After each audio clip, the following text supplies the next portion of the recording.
Hey everybody, welcome back to my channel, Straight Out of Context. I am Barbara Ann. Do you remember this person?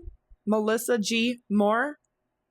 The one that's responsible for making Gypsy Rose Blanchard famous when she was released out of prison and brokering the deal for the prison confessions of Gypsy Rose Blanchard and Life After Lockup, seasons 1 and 2. Do you remember her? Let's deep dive her. And before anybody asks about my eyeshadow, I did an entire video the other day about the Barbie palette that I paid $8 for at Dollar General. That's what I'm using, 100%. Okay, I think it was Bubbles who sent me this to let me know that Melissa G. Moore is doing an entire TV show called Happy Face because she hasn't monetized her father's crimes enough already. And she certainly hasn't done anything that's just for the victims of her father either, right? Not that I found anyway. Yeah, she has this entire show coming out. And guess what? It's all about her. It's all about her podcast and her dad. And guess what? He had 2 other kids as well. She's not the only child of this serial homicide committer. Yep, this is her entire TV show that's supposed to be a true crime drama TV series. And it's supposed to be based on an adaptation of the podcast that she did about her father. This chick right here and her second husband. Her father was apprehended on March 30th of 1995. I would be 10 years old at the very end of 1995.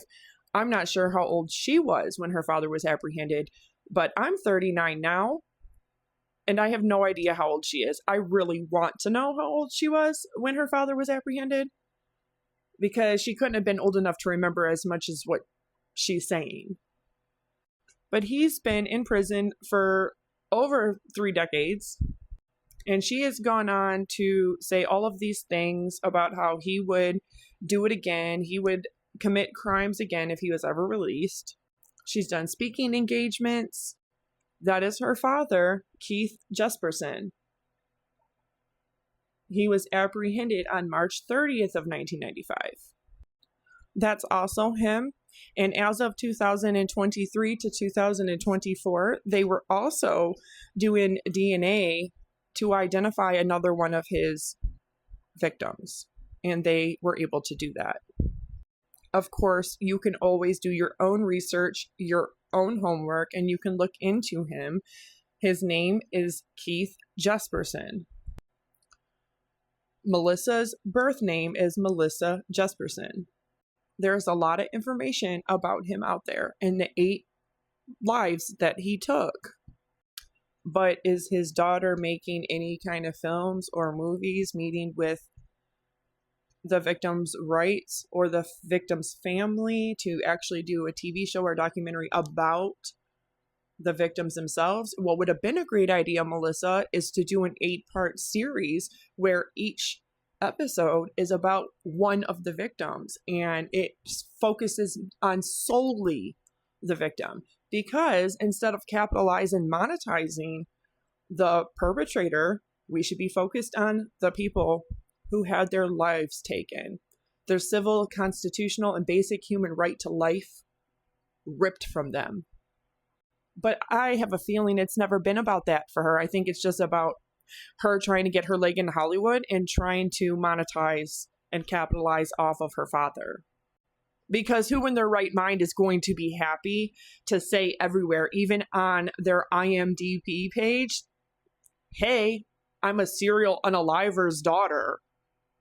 Which, by the way, he has 2 other children as well. You can see here his spouse. He's got 3 children. He's got life imprisonment without parole. There's 8 confirmed. You know what? Even though he once said that there was upwards of 160. And Melissa G. Moore has gone on to actually say that that's true. And there's no proof of that. Sometimes these people just have such an overinflated sense of self and ego that they're psychological egoists, that they say things like that to try to assert some kind of power dynamic and control when they don't have any power or control anymore because they're physically being held in some kind of penitentiary. And of course, he was apprehended on March 30th of 1995. Like I've said 4 times already. It goes on to talk about the people who had their lives taken from them at his hands. But here you can see all of the appearances that his daughter, Melissa G. Moore, has done. And it has all been about her father. I mean, she's trying to break through as a #1 best-selling author, as a producer, as an executive producer, as a podcaster. She even claims that she's an investigative journalist. Reminds me of Katie Joy Polson from Without a Crystal Ball. There's also this entire section that you can read about how one of the lives that he took, 2 other people almost were sentenced to that up there. And that's probably the one and only good thing that he did was correct that. Because Keith Jesperson and his attorney offered his confession with convincing evidence of his guilt, which actually released those people from any culpability and that DP. But Melissa Moore has made this book. You can actually get it used for less than $4. And who doesn't love clearance true crime? Like, hello, if you're going to be into true crime, it's better to get it on clearance. But she has worked very hard to put herself in the mainstream media and mainstream networks since before 2008. Same person who wanted to get in on the Gypsy Rose Blanchard story and start doing the work of a producer. And she was getting shit done because she somehow got the Prison Confessions of Gypsy Rose Blanchard, which aired on January 5th of 2024, a week after Gypsy was released on December 28th of 2003.